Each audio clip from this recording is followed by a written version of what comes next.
ɓe mbiyata ɗum ko bosori neɗɗo fof moɓe jaggi moɓe kaaldi konngol ɗiɗi konngol tati ɓe noddata poste aɓe jogii ɗo yimɓe élément ji dariɗi hen goto wiyete ko Israël hen goto wiyete ko inde tan inde ɗumanaji c'est de soldats kañumen jogiiɓe groupe o nawowo yimɓe ɓe ɗo no wiyete bosori so ɓe ƴettinima bosori waɗi ko penɗe 4 jungo maɗa ha ɓer ko juuɗe ɗiɗɗe fof ka ɓer e koye ɗiɗɗe fof ka ɓer kippeɗa walla gajjinɗa sans dépend garduɗa fof kippeɗa walla gajjineɗa jungo ma ha ɓeega corse jamɗi darindi koyɗe ɗe mbaɗe noon hankkadi a buusata ɓe jiima e ma ɗiɗo so tato so goto jiima e ma hande ɓernde ha ɗo Allah hanni so tawi a huccite e majjum ɗum ko a wawa joganade ɗum fittandu wasde wayde ɗum so tawi woni ay han ɗon jaaɗotono kam ko woni ko hakkude ɓurɗo e hakkude. Moi, ils m'ont mis de côté. Ils ont dit que je dois avoir une sanction exemplaire. Parce que tout simplement, non seulement je suis le spécialiste alors, de l'ensemble des jeunes qui étaient là-bas, doyens des sous-officiers et autres, alors il fallait que je subisse des tortures musclées. À cette occasion, ils sont allumés un feu de bois. Ils m'ont ligoté. Alors, ils ont pris du bois allumé. Ils m'ont brûlé les 2 pieds. Bon, à chaque fois que le bois s'éteigne, ils le renouvellent avec un autre bois qui était dans le feu, se remplace. Ainsi de suite, jusqu'à ce que j'ai trouvé de grandes plaies sur mes pieds. Kanko Abdoulaye Amadou Seydou mi wi on ɓe jaggimo ko ñande 15 décembre 90 ale o ƴettino ko koyse o woni koye koyse lewru omo humani joom suudu makko omo jogori suddoyde o ari ɗo o fewni wolis makko o soodi marchandise makko ala fof ko waɗani e oto pour omo yaha direct babaɓe mo sudda e lewru décembre ɓe neldimo ɗo télégramme Hamed Saleh he gonno ɗon mawol kawo ɓe neldimo ɗo télégramme ɓe mbimo yo ar joni joni e capitaine Djouga ndo capitaine Samori min nani ni ko Samori woni piiɗom hawo maayi hen ɓe noddimo ɓe mbimo yo tinno yo rew elega eɓe cohli o wi ala min ala ko mbaɗatmi elega saabu komi ƴettude koye sam komi desoyo komi keppaɗo ɓe noddimo o yeehi toon o yaade marchandise makko o leyni o nelda kaake ɗe babal kono o yaade kaake ɗe tan fayi ale nde no yettima tan ndeke ko ɓe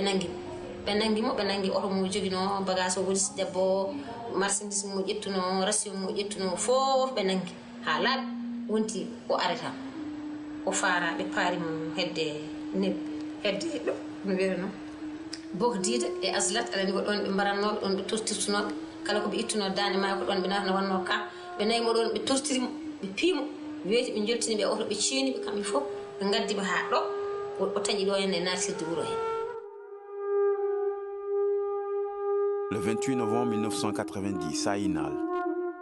28 négro-mauritaniens sont pendus pour célébrer le 30e anniversaire de l'indépendance de la Mauritanie par le gouvernement de Wultaya.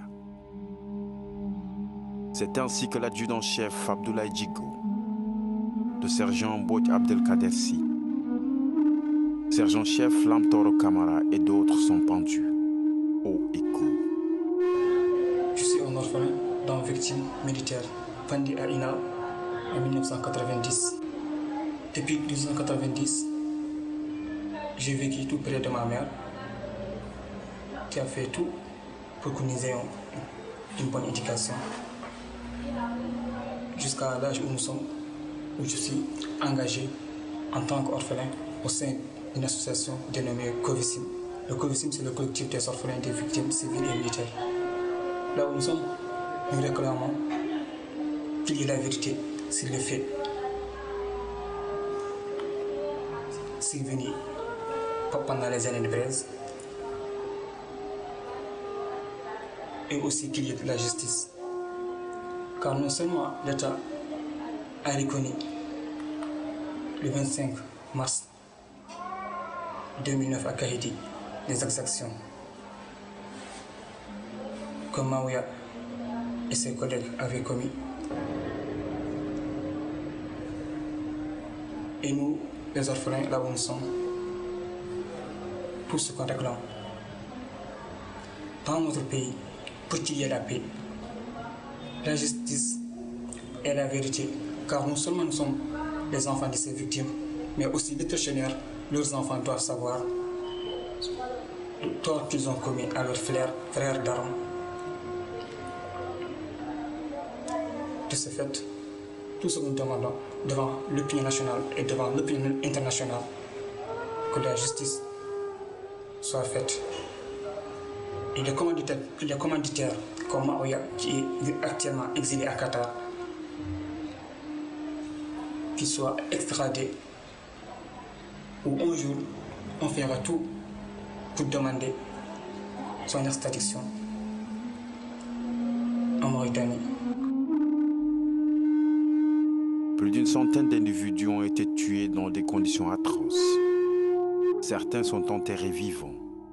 d'autres écartelés entre deux véhicules, d'autres pendus courts, tout simplement.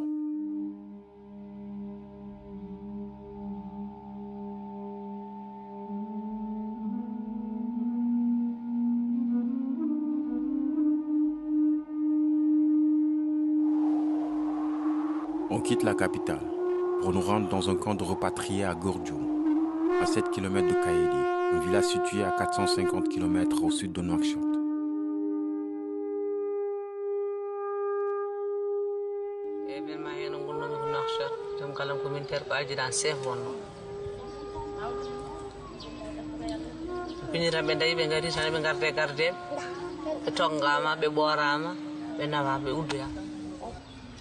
Bagas kala ko jogi nda kam ala ko nawda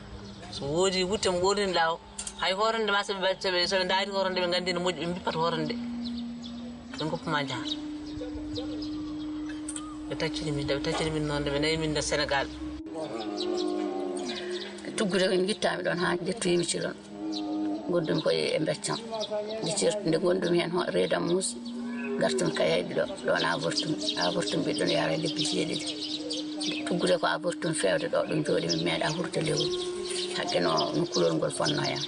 jom galla mo bidungo ma tacc jom galla mo wi ko taccal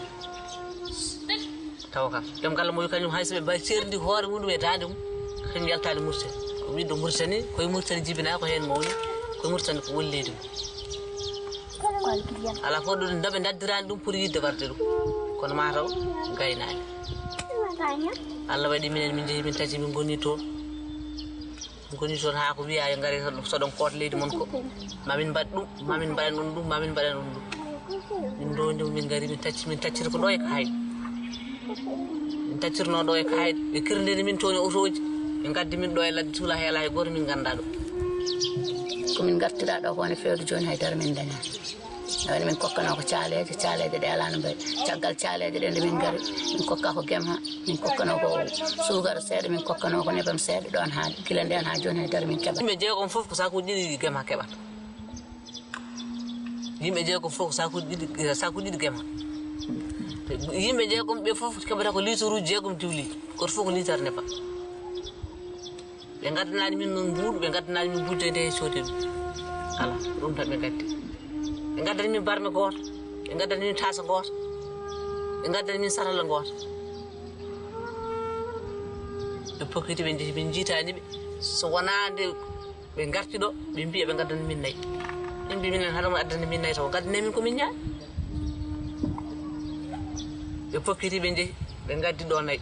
de be gaddu non nay gor fof yimbe jeegom fof kolci didi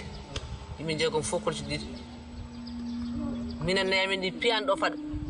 e wonnobe puccodi ko nay pooji nay di bada ka barke nayamin di gondo ko yontere wotere kanji tuuf e putono maye laabi kanji pooji ndasa di bedda min noddibe min biya be garna e mayi bisama fu sa nay mayi wondi minen min totti on nay mon tan min totti on ayi be gaddi do forage mabbe filmoji mabbe filmi do poti kambe gandi ko be nay kambe gandi ko be kaali min kam min jiyan nay tan nay ji tuggude nde min jodi min ko min tacci hande musikki woni duubi nay ko min tacci do hande woni duubi nay goto meedal wiide fini subaka adani min do sak maro yo min peccu. L'éducation de leurs enfants est menacée. Un système les a déportés puis repatriés. Abandonnés avec le peu de moyens qu'ils ont, c'est à peine qu'ils peuvent construire une latrine et des abris de fortune pour les villages. Et chaque famille vit dans la détresse et l'espoir qui ne se voit toujours pas à l'horizon. Ainsi, l'État mauritanien veut utiliser ces terres à d'autres fins, les vendre à des industriels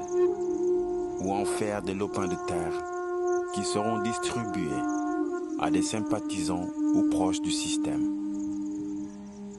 Ces officiers qui défendaient les couleurs de la patrie sont aujourd'hui ouvriers, marchands ou tout simplement citoyens avec aucun droit. J'ai été torturé à Azlach par le lieutenant Ahmed Beis, qui m'avait fait du jaguar. Il m'avait amené aussi un groupe de gens qui m'ont torturé, qui m'ont frappé. C'est grâce à ça que j'ai eu le problème de CTI. C'était en 89-90. Depuis lors, on est là, on n'a rien vu. On est aussi beaucoup. Les gens se regroupent ici.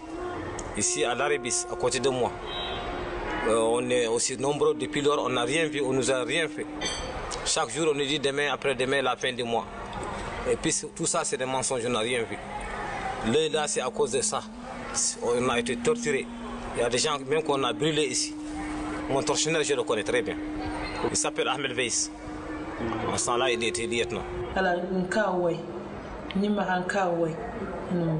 madi mana sa hayab man yahran kasanya nkaw ha ma iman yahran kasanya yana tay bana da nke kuna kan lemne kan tiki anum yer kebanya nkaw ke anyi wadi ba ayi man cinden kota nyani hakin ni mer ko jenen nyama ida ira khiri wuro itali andaga parce l'armée nyanda khirandi andaga aga di batukuna hay sawo mi wari idi denge gunne nyaga di karino gadi tan muti gadi siti da tan mutu kam ngari yimu nyakanti idi karino gadi karikuna idi ro gumba bane idi subur gumba bane sasa kuna ken kita yenga kuna wara hi kenya ken kita yenya omoyan palenki omoyan pakumbari pasi go hore nyana adire munto fa adire munto fa adi sara nto ayani nahana sasa kuna kuna kekite kuna kekuna omoyan pi mahalenki omoyan pi makumbari pasi do suru nyaka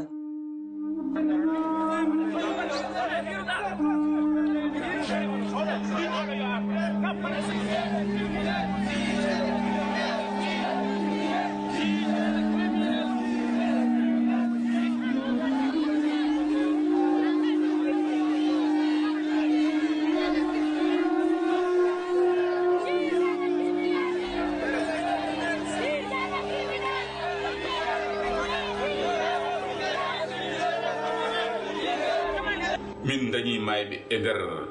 cuuɗi ɗi min dañi tampuɓe e nder cuuɗi ɗi gadiɗo mayde e nder prison sunna zéride adjudant guise